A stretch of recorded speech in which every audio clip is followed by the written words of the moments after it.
Thank you for joining us again and welcome back to our channel. I'm happy to see you all again and I hope you are doing very well wherever you are around the world.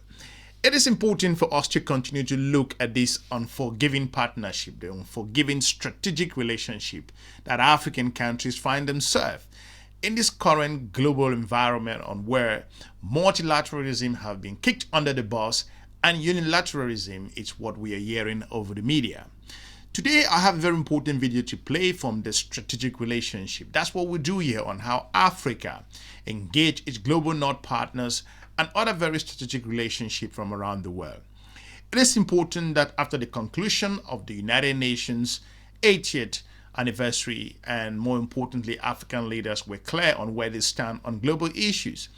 A whole continent not being represented into the United Nations Security Council, no veto power, nothing at all. So you do not expect these countries to keep quiet. They will continue to make the case. More importantly, one day they will break the glass ceiling. So today I will be looking at the reason why the Botswanan government, the president of Botswana, went ahead to elaborate on a whole lot of issues regards to a relationship with the United States of America from the strategic point of view, from trade and a whole lot of issues. Where do we start? We're going to start on the first thing. Regards to Botswana economy, for those of you who know this amazing African country, it has huge export in terms of diamond, and that's one of the most important export resources that a country have. Of course, Botswana have other natural resources, but the president of the country is very concerned, and he knows what the meaning of relying on diamonds alone to grow the Botswana economy, and more importantly, at this very important time where you can no longer rely on strategic partners from around the world who can turn around and make policies that would not favor your economy. I'm talking about the tariffs that we've seen the United States lambast a number of countries across the continent of Africa. So the Botswanan president understands the importance of diversification at this very important time in the country's own economy, and more importantly on why Botswana should not go down the route on depending on its diamonds alone, and more importantly to look at the reason why it should again go ahead to look at the other resources that it has. In a recent interview with the British-based television station, the BBC, Mr. Boko talked about a whole lot of very important issues. We're going to piece them one by one. But again, let's listen to how we address the issue regards to Botswana dependency, or the risk if Botswana have to depend on just the diamond export. Let's play this clip. We've been overly dependent on diamonds. We've taken a very heavy knock on that front, but we are also looking to diversify within the mining sector, look at critical minerals, which we have plenty of. We have copper, nickel, we have cobalt, we have many other critical minerals, and we will be looking to leverage on our endowment in these regards to now begin industrialization, beneficiation, light manufacture and processing of all these minerals so that we don't export them raw. Again, we've talked about the value and importance of the African continental free trade area. That's the only lifeline that the continent of Africa has at the moment. Europe is not coming to save the continent of Africa, not the United States of America. And if African nations cannot trade among themselves, even China itself, it's not going to be saving the continent of Africa. China has made some tremendous investment in the continent of Africa, from road, bridges, port, railways, airport, you name the rest. And if African nations can no longer think at this moment, if the pandemic never taught them a lesson, or the Russian-Ukrainian war haven't taught Africans a lesson, that looking at Mr. Donald Trump's own particular tariffs, it is important for the continent of Africa to revive at this stage like never before seen, African continental free trade area. Because the challenges that the continent is facing at the moment in terms of investment and collaboration, in terms of trade, job creation, you're not going to be waiting for the global North partners to provide you that alternative. That's the reason why the Botswanan president went ahead to talk about he stands fully behind the African continental free trade area, and the reason why Botswana is pushing other African countries to adopt this very important trade arrangement that the continent of Africa has at this critical time in its history. Let's play the clip. Has Botswana benefited from the Africa Free Trade Area in any way so far? Well, it's still in its nascent stages, and Botswana is looking to benefit. That's why Botswana is reaching out, because in critical respects, there will be aggregation of produce in order to service certain markets which each country operating individually would not be able to service. That will unlock value. It will enable us to collaborate amongst ourselves as African countries. On this matter of trade, if the Africa Growth and Opportunities Act, which allows duty-free access of certain African products to the US, is not renewed when it expires in the coming weeks, what does that mean for your country? Well, it presents immense challenges, because it will block off access to what has been a very huge market and a very lucrative market for African goods. We need to now be resilient enough, and if we are able amongst ourselves on the African continent to open these trade channels, that market that we would otherwise lose, we should be able to at least claw back a substantial part off from the African continent, the 1.5 billion. Botswana, a very strategic country in the continent of Africa at the moment, looking at its economy, and one of those nations across the region that has demonstrated democracy to an extent. More importantly, the current leader, the young president of the country, understands the dynamics in the global environment, where he clearly said at the United Nations that he is an African, both in storm and also in roots. And that's important, because if you do not believe in regards to your own particular region where you're coming from,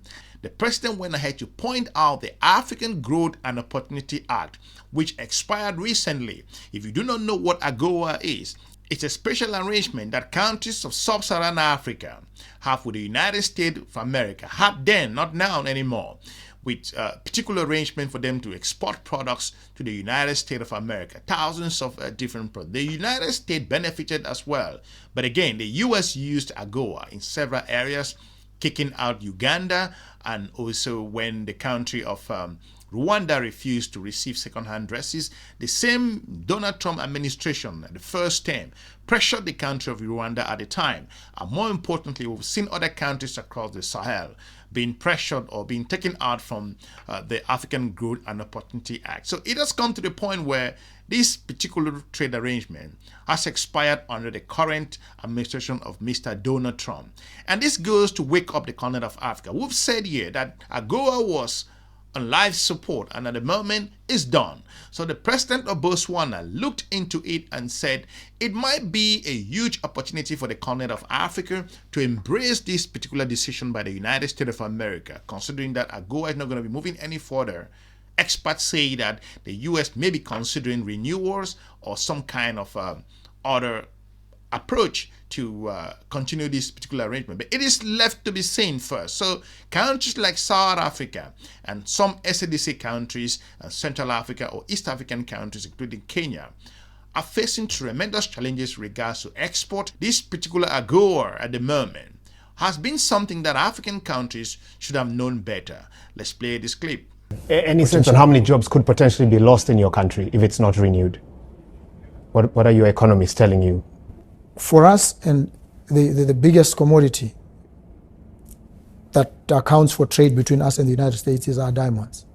And that is why our focus has been to push for a zero tariff, especially on diamonds. But of course, we are pushing for a better deal on AGOA, not just for ourselves, but for the rest of Africa. How far are your negotiations on zero tariffs for your diamonds? They are at an advanced stage. I think we are on the verge of reaching an agreement. And it looks like Botswana will probably be the first to conclude an agreement, and which will then be broadened to cover other African countries.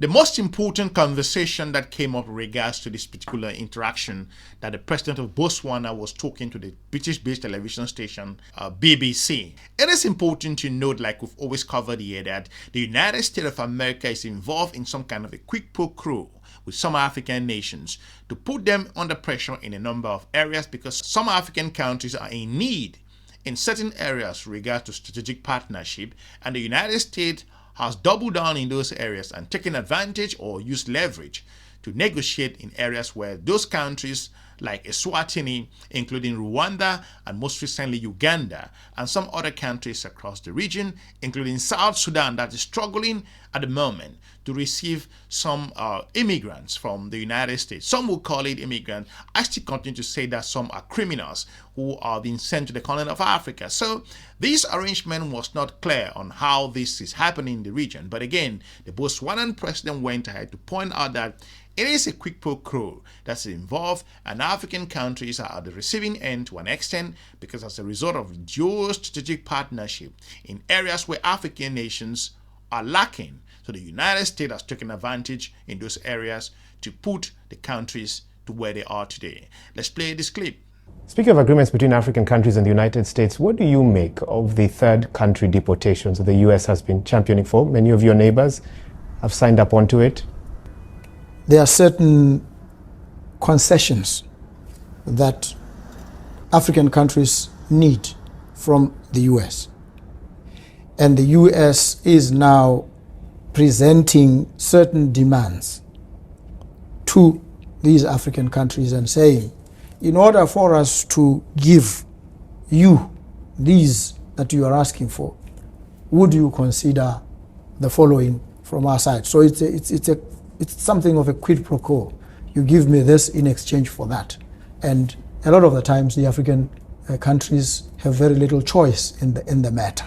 And so strategically, one appreciates why some or many of them might, in the short to medium term, take the propositions that are given to them by the United States. He also said that Botswana hasn't been approached so far with regards to this particular issue concerning immigrants or migrants that should be sent to the country. But he clearly said that he would do everything in the interest of Botswana, but again, they have not been approached with regards to this particular situation. Let's roll the clip. Have you been approached to receive migrants? No, we have not. There's been no formal approach to us, but we've been talking about the tariffs. So maybe in the context of that, we might hear and we'll have to contend with. What would your choice be off the top of your head? You're the ultimate, you're the CEO of the country. We'll consider it when it comes. We will do whatever is in the best interests of our country. He also warned regards to this interview that African countries must be careful at this time on how they navigate this global trade and collaboration, because we've seen that multilateralism is no longer the order of the day. We've seen countries have gone it alone and make individual decisions to push countries from whatever direction that will favor their own particular interests. It is always okay for countries to put their interests first. It's only African countries that do not put their interests first. And that's not good for the continent of Africa. So not putting your interests first gives a weak signal to your geopolitical partners, in this case the United States of America. Are taking advantage that we've seen countries like South Africa, Libya, and more importantly Egypt, and a whole lot of nations across the region who are facing incredible tariffs at the moment, and with the death of the African Growth and Opportunity Act, the Agoa, this only increases the pressure in some African countries. So according to Mr. Boko, it's an opportunity for the countries across the region to take advantage of this and look other options, and more importantly, take advantage of this to move ahead and engage partners or new markets that provide them the opportunity. Let's play this clip. The difficulty with some of the challenges that face the African countries is that multilateralism is taking a beating.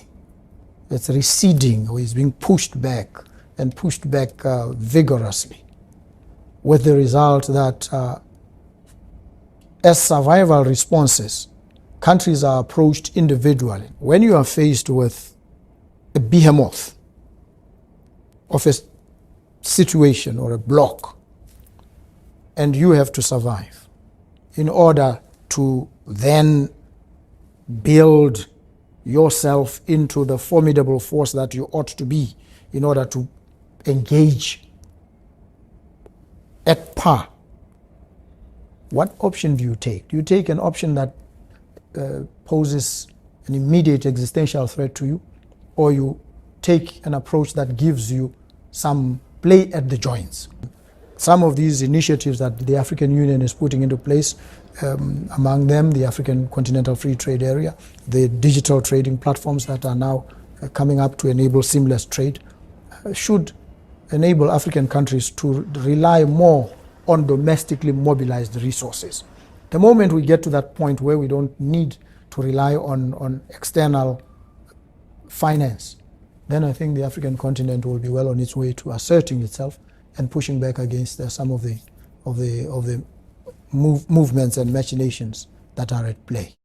So let me know in the comment section what you think regards to why the Botswanan leader came out clear and indicate to the continent of Africa in those different areas that I've pointed out that at this moment Africa is at a crossroad and it should select its partners carefully and it should go deeper and bring together itself and work on the African continental free trade area, because that is the only lifeline that the continent have at the moment.